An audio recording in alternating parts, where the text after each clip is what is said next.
Yo, what's going on, my gremlins? Today I'll be trying to get all 3 Dark Ops challenges for the Prime Target Glitch Fracture and Black Ops 7 Endgame. To get the hit list Dark Ops calling card, you have to beat the Prime Target Glitch Fracture as Kagan, Samuels, and Wei Lin. After completion, you will get a special skin, and after you get all 3, you get the Dark Ops calling card. The next calling card is called Juked, and you have to defeat the Rhino in the Prime Target Glitch without anyone being shocked. So whenever you fight the first boss, it's going to be a Rhino, and during the immunity phases, it's going to drop shock charges. As long as you don't get shocked, you will be good and get this Dark Ops calling card. This does also depend on your team, so if your teammates get shocked, you will not get this Dark Ops, and I recommend going for it on your solo run. And then that brings us into our last calling card, which is called Target Down. Complete the Prime Target Glitch Fracture solo. If you're having trouble beating the Glitch Fracture solo, I recommend using a Prestige 3 operator so you can have 4 skill tracks, 2 Nightmare skills, and 2 exotic skills. For your major ability, I recommend using Crash Cart so you can revive yourself without using a self-revive. And then for the minor ability, the Grappling Hook for movement. The new Guardian skill track is really good for survivability. Eagle Eye is good for more critical damage. Bulldozer is good because you take no explosive damage, and it helps a lot for the reboot pistol. And I like using Warband because it automatically picks up the plates for you. On this class, for my exotic skills, I'm using Gravitation Reaction and Celebration. Typically, I like using Shatter Shield, but if you also have Phoenix Burst, you can replace it with Phoenix Burst. For my Nightmare skills, I'm using Frost Vortex and Phoenix Burst.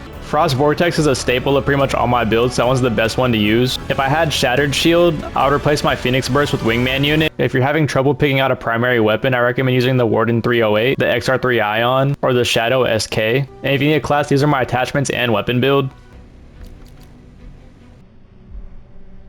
The main thing is, if you have Bulldozer, you want to be using the exotic 1911 reboot pistol with grenade bullets. And for your equipment, I would use point turret, and if you don't have point turret, use decoy grenades. For the first glitch sector, I recommend just doing as much damage to the boss as fast as possible, and then during the immunity phases, take your time because it'll give you plenty of time to take out the boss. If the enemies that drop the shards are near the portal, it makes it much easier because you only need 4 in solo, but if they're kind of far away, just try to lure the boss away from the portal so it's not gatekeeping the portal. Also, don't forget to stay away from the shock charges if you want the Juke Dark Ops calling card. Also, if you're having trouble getting this calling card, you can shoot them and it will get rid of the shock charges. For the second glitch sector, all you have to do is secure one position, and then after the shield goes down on the boss, you can one phase it with the 1911 reboot pistol. I would recommend finding some type of cover and shooting in and out of the cover, and whenever it spawns in its homing attack, just try to walk the other way to where it blows up on something else and away from you.